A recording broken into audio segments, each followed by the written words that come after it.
As the ferry pulled away from the dock, a silver-haired man climbed out of his recently waxed red Mustang convertible and made his way slowly to the railing.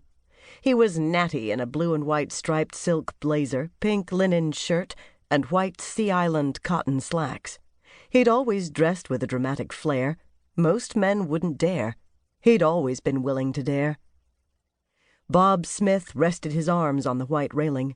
Smiling, he looked across green water speckled with white caps at a dark smudge in the east, an island basking beneath the early morning sun.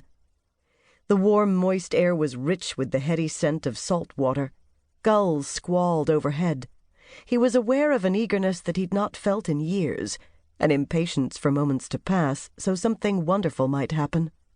He wanted to reach the island with an intensity and urgency that delighted him. And to think Meg had lived there for many years, and he'd never known until he happened across her picture in that fancy magazine about rich folks' houses.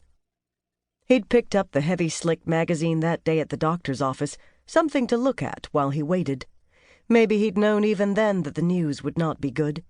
But when he walked out of the doctor's office, it seemed like an omen that he'd found out he was dying and discovered Meg's whereabouts on the same day. An omen. The ferry rocked a little beneath his feet.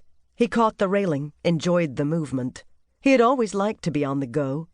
The minute he found out where Meg lived, he made up his mind to see her. He didn't give a damn if it was wise or foolish. Maybe he was past caring. She'd loved him once. All he wanted to do was say goodbye. No, it was time to be honest. Honest the way Meg had always been. He didn't give a damn about saying goodbye. That wasn't what he wanted. He wanted to see her, glory in her loveliness, hear her laughter.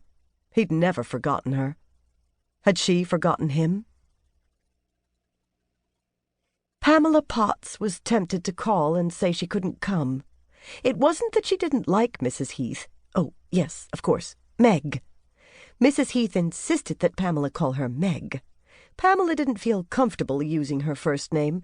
After all, Mrs. Heath, Meg, was famous.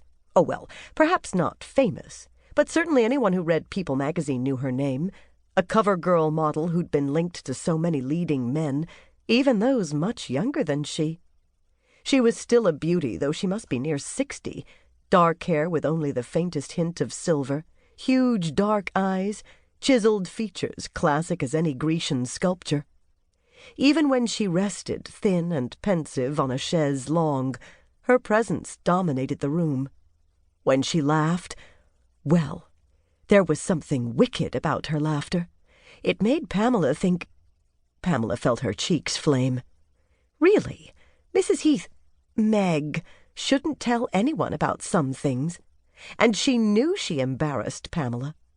Last time she'd thrown back her head, her long black hair swinging, and gurgled with pleasure. Catching her breath, she'd patted Pamela's hand.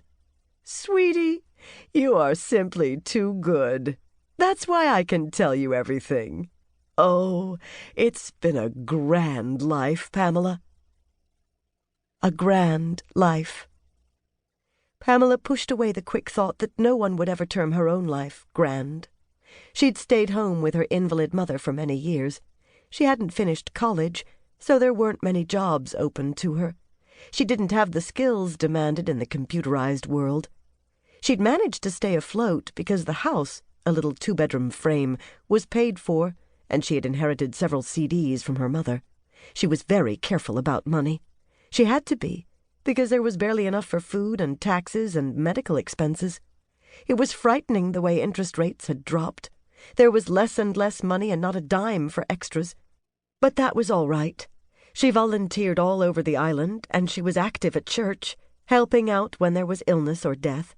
She visited Mrs. Heath, Meg, on behalf of the church. Everyone knew they could count on Pamela.